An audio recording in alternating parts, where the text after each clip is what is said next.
She actually looks kind of imposing like that. This pose. It makes me recall Sfina di Rasula's glorious golden age. But isn't Clementine's pose a bit too bold and heroic? Was she really that kind of person? If we were to stick with this pose, maybe people would wonder if she was actually the real boss behind the scenes. Well, tabloids did indeed speculate as much back in the day, but the Spina pulled a few strings and made both the report and the journalist disappear. Oh, Paimon was just kidding! Please don't make Paimon disappear. What Florent meant was that we asked the journalist to choose a new alias. You're right, though, that this may not accurately represent the image of her in our hearts. Let's try to come up with something else. Let's try looking into the distance. Ah, by that, do you mean as if we were standing on a boat and looking out at the sea? Sure, let's give that a try. Whoa, you really remind Paimon of a captain and their first mate. Look over there, my dear Clementine. As you can see, every tree on that island is dripping with mora fruit. But there's something off with the composition. This pose makes Mr. Callus look too tall next to the lady. Oh, I see what you mean. Then let's swap.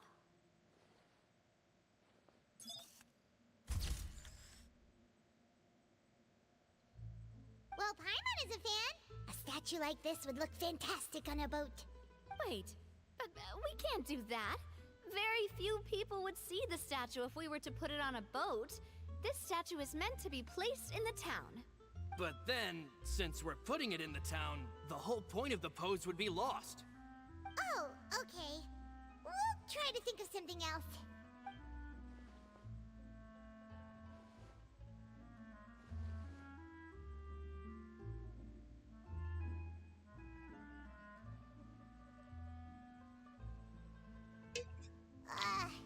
We tried a bunch of different ideas, but none of them felt right. Paimon's all out of brain juice now, too. Oh, don't worry.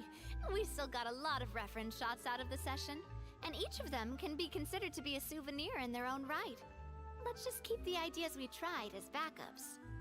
Man, if I knew I was going to do a photo shoot with the Traveler, I would have prepared a lot of outfits and props ahead of time. Oh, outfits! Ugh, that's the errand I forgot back in the city. Do either of you still remember that girl? The girl I went to see with you two. Her name is Adele. Oh, Paimon remembers her. She was the one that we met while investigating Mr. Callus's case, right? She always believed that her father Jacques was a good person. Yes, that's exactly who I'm talking about. So, after the case, she was finally willing to talk to me, and she told me that she wanted to join the Spina too. I said that it's fine, but young children are not allowed to join the Spina. She will just have to wait a few years, and then we'll welcome her with open arms. Since she's still a child, though, she thought I was just trying to let her down gently. But how could I get her to believe that I meant what I said? In the end, I came up with an idea. I'd have a Spina uniform made and give it to her as a gift. But I got so busy and distracted in the city that I forgot to pick the uniform up. So I did forget something important after all. Don't worry, boss. I can send someone to pick it up right away. On the matter of the statue, we should still come up with a few more ideas for the design. I'll have to trouble you to source some for me. We could have just done that from the start. Hey, at least this way we got some cool pictures. Yeah, you're right. They'll have some value as souvenirs at least. Yeah, that's what Navi has said. Good job paying attention, Paimon.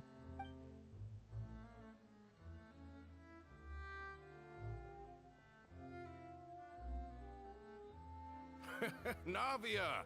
Florent, guess who's back? Huh? But aren't you supposed to... Oh, well, if it isn't Coulter. Back already from the Fortress of Meripede? That's right. I finally finished serving my time. Gotta say, turns out I was a lot tougher than I thought. After I got out, I immediately made a beeline back to Poisson. You could say that familiar, briny smell became a primal call, urging me to forget everything else and just come back home.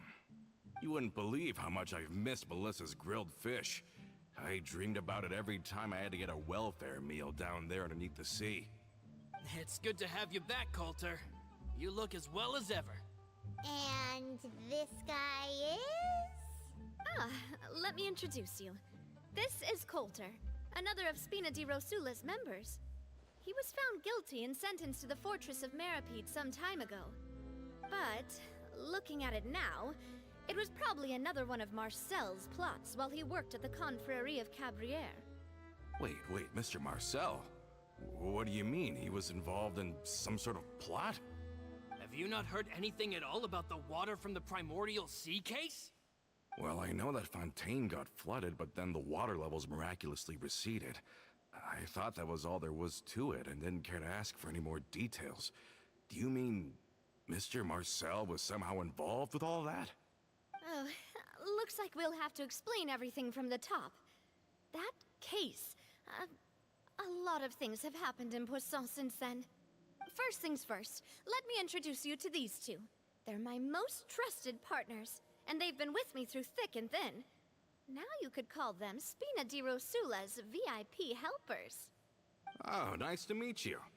I don't recall Navia ever generously complimenting anyone like that before. So you must be pretty amazing to get that from her. Yeah, we are indeed pretty amazing. But we've been cool since before we even met her. All credit to Paimon. Wait, now you suddenly resist taking a dig at Paimon? Nice. Spina di Rosula always seems to attract great people. Oh, that reminds me. Where are Malus and Silver? Aren't they always by your side? About that. Coulter, a lot of things happened while you were gone. As you can see, even Poisson isn't quite the same as how it was before you left. They lost their lives, keeping me safe during the flood. What did you say? This isn't some kind of morbid welcome home prank, right? You're just scaring me on purpose because I don't know anything about what's happened. I'm sorry, but it's the truth. They weren't the only people we lost either. Many others, including Melissa, also lost their lives in the disaster. Malus and Melissa, dead. They're just gone? Malus. I was planning to give him a surprise gift once I ran into him again in town. I can't believe it. Hey, keep it together. Malus and Coulter were friends for many years, and even served on many missions together during the early days of the Spina. I can understand how he feels. Let's sit down somewhere, so I can tell you everything that has happened while you were gone. Fair warning, there was a lot. Okay.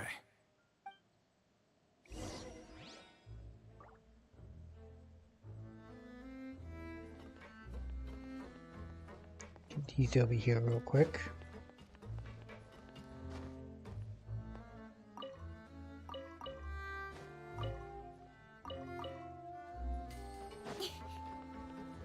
Upstairs, it's saying.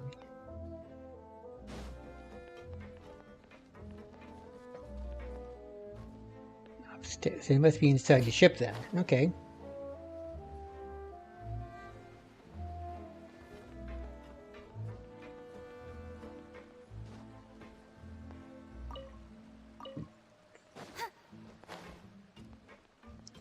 Let's see, here we go. This way up the ramp.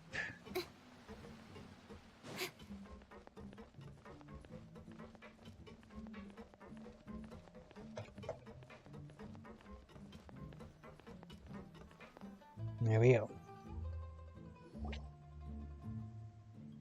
Now he explains everything that happened recently to Coulter. All of this, it's unbelievable. I can't believe that those stories were real. It all really happened. Has the world gone mad?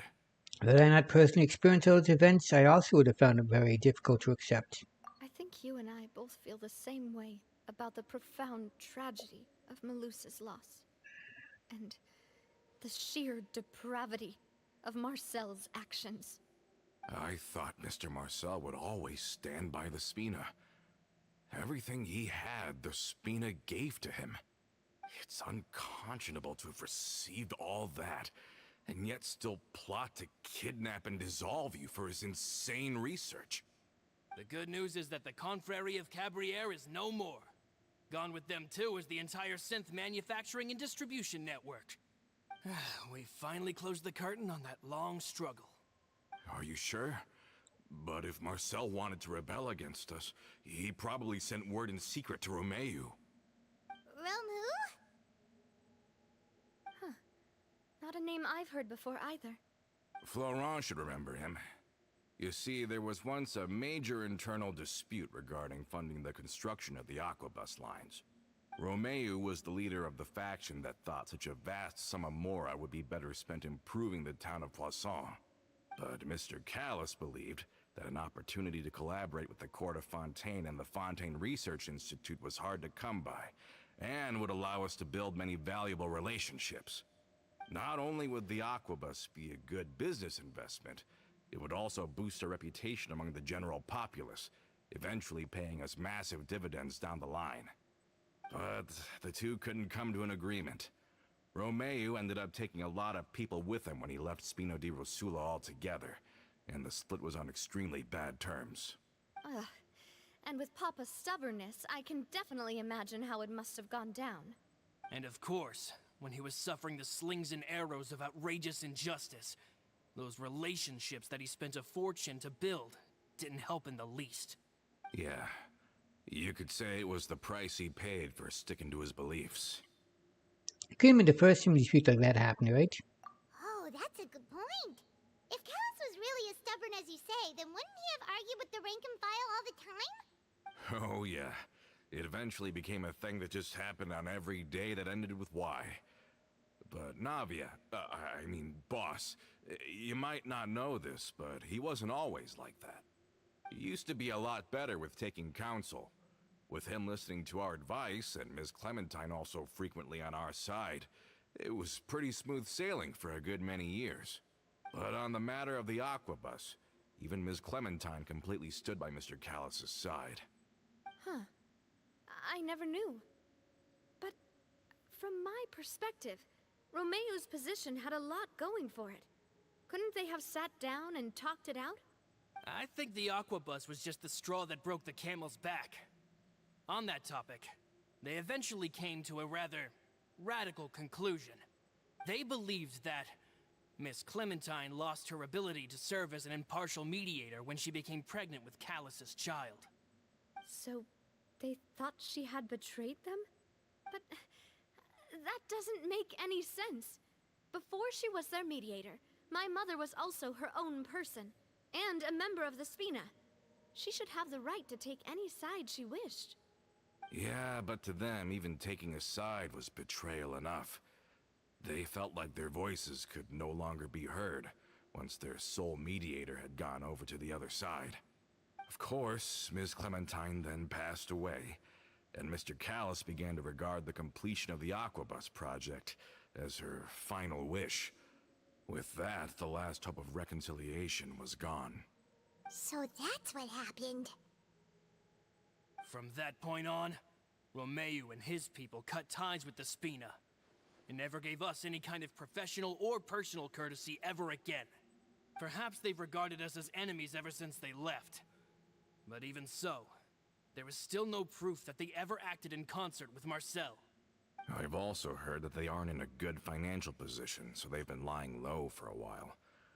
But as long as they exist, they'll continue to be a threat. Huh. I think Coulter's got a point. Both Marcel and Romeu had my father in their sights for a very long time. Even though Marcel's faction has been dissolved, we still don't know anything about Romeu's whereabouts. If they're still trying to get revenge on us, with how distracted and vulnerable we are, now would be the best time. Good thinking, boss. We should keep an eye on them at all times. I'll let my men know right away. Thank you for that, Florent. And Coulter, thank you for telling me about this as well. Don't worry, it's nothing. Do you have a moment right now? How about we go out for a walk? I've heard so many incredulous things today. I'm finding it a bit hard to calm down even now. I mean, to think that I'll just never see them again. Ah, in that case, why don't we go back to the court? I can pick up Adele's uniform while we're there as well. It'll save Laurent's guys a trip. Want to come with me again, you two? You don't mind, do you, Coulter? Of course. That's fine by me. Then let's go! Paimon feels like a lot's hinging on this visit. I want to see the future star of the Spina. We really are the best of partners. Come on, let's go. Relax as Coulter as you head back to the Court of Fontaine. Sounds simple enough. Way out from here is that way. The best thing to do is just be jump. There we go. Actually, looks like we want to go that way. Yep, so we want to land here and go up the stairway.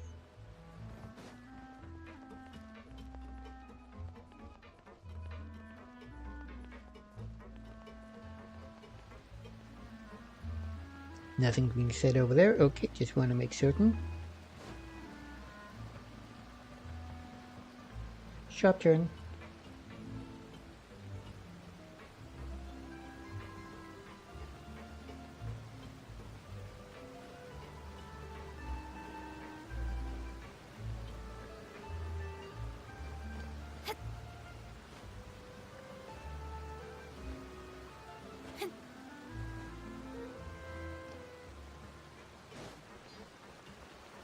Are we there yet? Are we there yet?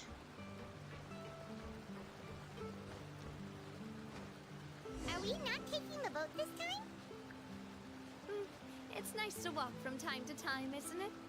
Think of it as something like a hiking trip. Once we're there, we can stay a few days before we return. Sounds good. I haven't walked this road in a long time. The chest over there apparently I haven't gotten yet. We may as well get that while we're here. Gotta do more underwater exploration as well at some point, but for now we'll just worry about this.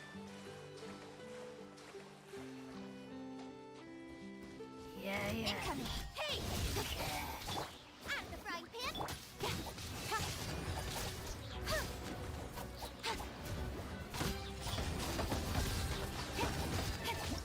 Now we've fought this guy many times. Why is this popping up? Oh. Bullet barnacles. A dangerous underwater life form for energy bolts nearby characters. Holding down the armored sheet can allow it to absorb attacks, releasing its energy bolts, giving your attackers a taste of their own medicine. Ah, okay, so it's letting me know about something underwater. Okay.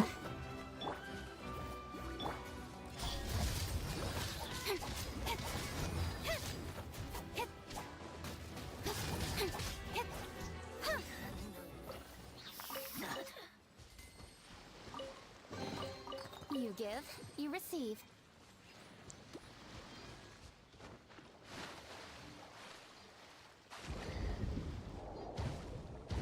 Let's see, we can spot where... Oh, I see, it's right there. It's coming from. Okay.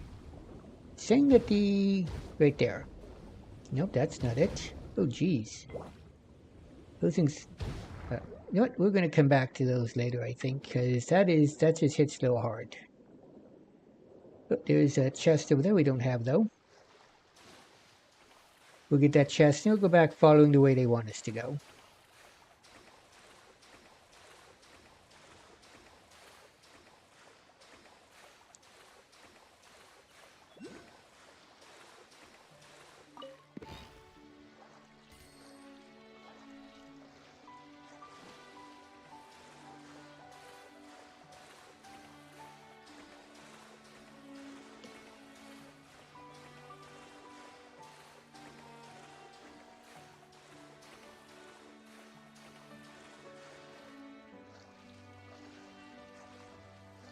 The positive is in Fontaine, you do not drown if you run out of stamina.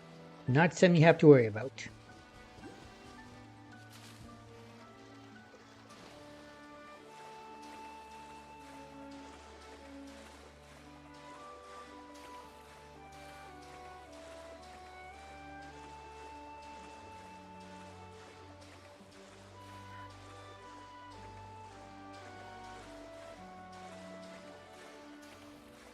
Let's heal up here real quick. I'll protect us.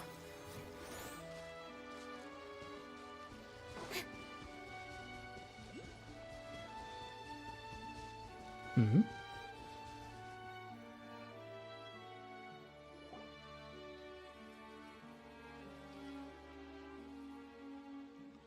Well, we've walked far enough for now. Let's take a break. Since we're out for a walk, we shouldn't stress too much about the destination. I've grown old, so I'm not as fit as before. It's a good thing that at least my work down in the fortress was quite the workout. Well, Paimon thinks you're doing great. We didn't have to slow down for you at all. Back in the days before the aquabus lines were built, we often had to hike north with our goods, then catch a boat to the court. Melus and I must have traveled this way hundreds of times. When we were tired, we would lay down for a while on the grass, and when we were hungry, we'd catch a fish or two. The Spina was still on the rise back then. Mr. Callus was generous, and everyone had the chance to strike it rich. So, of course, we all worked really hard. And now, in the blink of an eye, the aquabus lines have been built, and this road has fallen into disuse. I don't really think that's a bad thing, though. Oh, I know. I was just being a little nostalgic. Then let's stay here a bit longer. Anyone want snacks? Oh, is this another chance to try some of Navia's macarons? Paimon's been dreaming of them. Yep, I figured you wouldn't say no to a few more. Oh, wait. Let me check if I have all the ingredients. Melus and Silver used to take care of tasks like this. Okay, the stove's looking good. And as for the ingredients, seems like we're all out of flour and sugar. The two most important ingredients of all. Should I go get some? Oh, would you? Oh, but it would be too much to ask you to go on a trip just for those. We should contribute to making the macaron too. Don't worry, we cook out in the wild all the time, so she should have some stuff on hand. Oh, that's great. Then I'll leave the ingredient gathering to you. As long as we have some sweet flours and wheat, I can start the baking. Then I'll go look for some boxes nearby for a makeshift table and chairs. Great. Then I'll prep the stove. Let's get to work, everyone.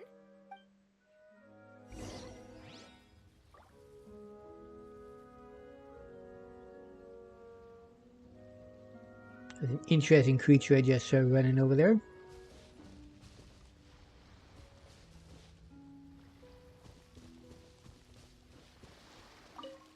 Okay, let Mark caught while we're right here. Ah, how did it go? Did you find the ingredients? Here's the wheat. Here's the sweet flour. There you go. You've all done your part. Just leave the rest to me. Now it bakes a bunch of macarons in the usual. These macarons look and taste magnificent! Your cooking is as good as ever, Navia. Boss's baking skills have always been famous. Everyone in the Spina knows how exceptionally talented she is. Oh, it's just a hobby. There's no need to praise me for it like that. Have you two seriously never considered joining us? You're so close to the boss, and she obviously trusts you with all her heart, so... You really want to poach me from the Adventurers Guild, huh? Was it that obvious? I just thought you would be a great fit, that's all. You just happened to walk in on our little reunion. It's actually been quite a while since we last spent time together. Adventurers never stay in one place for long. The name of Spina di Rosula would just tie them down. Besides, after everything we've been through together, I'm sure our hearts would remain intertwined even if we found ourselves on opposite sides of the world. Navia's right. Even if Paimon was far beyond the horizon, she'd still remember the delicious taste of Navia's macaron. I understand now. Then I am very lucky indeed to have been graced with the chance to meet the two of you.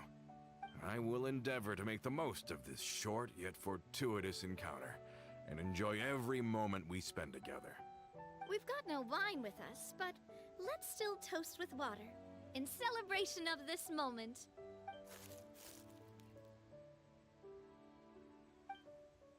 So I heard some just now. Is it some small critter? Cheers! Hey, what are you doing? Quick, join in on the toast! May Cheers. your travels go smoothly, may the Spina continue to grow, and may our friendship last until the end of time. All set? Let's move out then. I asked some old acquaintances in town to make Adele's uniform, so we should be able to pick it up right away.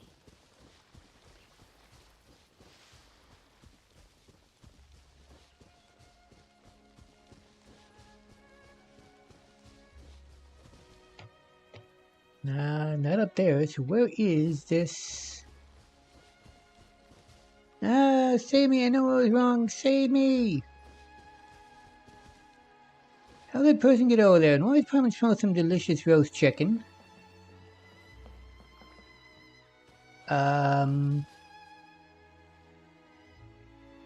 Okay. Don't blink!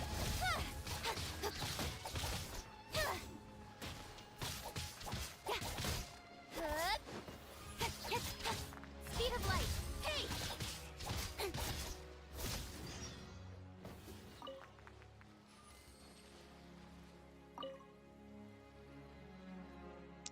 Thank you. Thank you so much, my saviors. I, Henry, will never forget your kindness. Let's look at the more important matter. Parman's curious how you ended up here. The crowds must have been attracted by the aroma of roast chicken. Parman's attracted here by that too. It's different. Those crowds were probably choosing between me and roast chicken as a starter. Just thought they may have chosen the fresh starter and gave me the chills. I'm more curious about why you're buried in the ground. Yeah, do you need help? Yeah, naturally. No, do not help me out. Well, okay, we heard you loud and clear. Let's go, traveler. No, wait, please. What's up? Here's the thing. Please listen to me carefully. This is a brand new beauty fad. You don't need to shout. Paimon's ear is hurt. We're not. I'm a perfectly sane person adopting beauty practice scientific and healthy. That's why I buried myself in the moist sands with my own hands. Please leave. Do not block my sunlight. Let's go. Since you're curious, and you leave me no choice but to explain the magic of skincare treatment. The clamworms in the sand can clear the...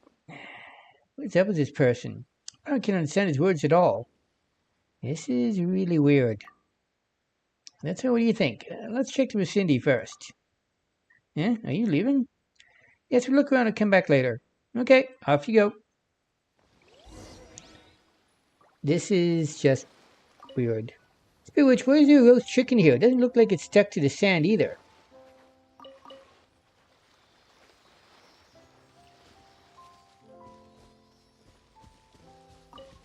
Look at this strange machine, and it's broken too. We'll follow that ceiling in just a second. Let's finish this off here quick. Haven't we been himself with a shovel? Fontaine sure are a strange bunch.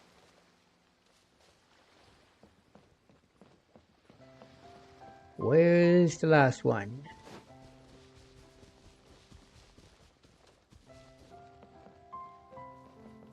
And where is this arc light? Is it up above?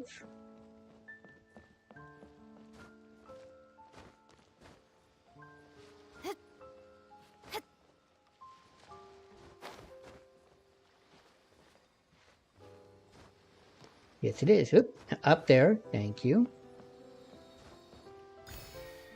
So where is this fourth?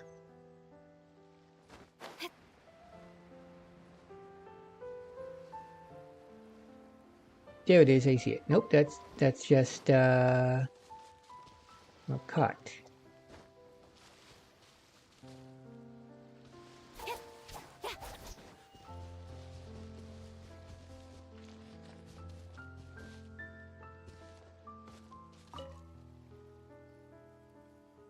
Hello. Hey, don't leave Paimon in awkward silence. Hello. What a beautiful day. About that person over there. What person? I don't know the person you're talking about. We're just taking a walk. That's it, we're taking a walk. A walk taken by us, two totally ordinary people. What a beautiful day and what